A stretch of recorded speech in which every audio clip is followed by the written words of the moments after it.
शिवाई मंदिर आज मयुरेश्वर मंदिरामध्ये या ठिकाणी आम्ही उपस्थित आहोत। तिथं आरती आमच्या हस्ते केलेली आहे।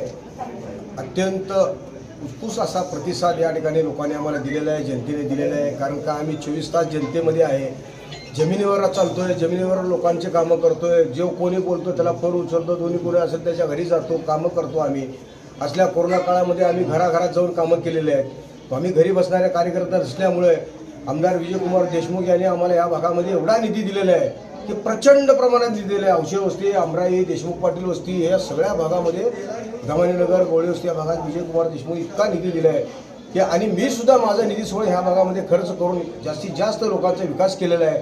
देगाव भागामध्ये या ठिकाणी गणेशदादा वानकरने अतिशय विकास केलेला असल्यामुळे हा पूर्व भाग आणि तिकडचा देगाव पश्चिम भाग हा दोन्ही भाग आमचा विकासाचा एक महामेरू म्हणून या ठिकाणी तयार झालेला आहे। लोकांचा विश्वास थोबडे वस्ती असू दे, साठे पटेल वस्ती असू दे, या भागामध्ये कोयनानगर ह्या भागामधील लोक आम्हाला उत्कृष्टपणे प्रतिसाद देतात। हे लोक जनतेतनं कामं करणारे, विकासाला महत्त्व द्यायचं आपल्याला। आज फक्त आता दादाने सांगितले लाडकी बहीण असेल किंवा आज देवेंद्र फडणवीसने सांगितलं की प्रत्येक योजना, लाडकी बहीणची योजना आहेत, बांधकाम कामगाराची योजना आहेत। मी तर तुम्हाला सांगतो माझे 850 लोकांना मी पेन्शन चालू केलेले आहे।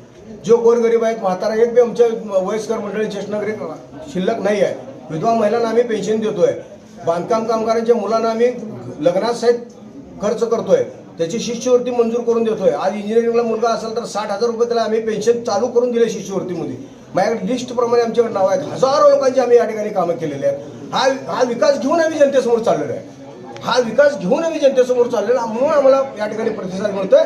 100% या जनतेच्या विश्वासावर, जनतेच्या आशीर्वादाने जास्तीत जास्त मी म्हणतो सोलापूर शहरामध्ये जास्तीत जास्त लीडने तर कोण येणार तर हा प्रभाग क्रमांक 6 येतो।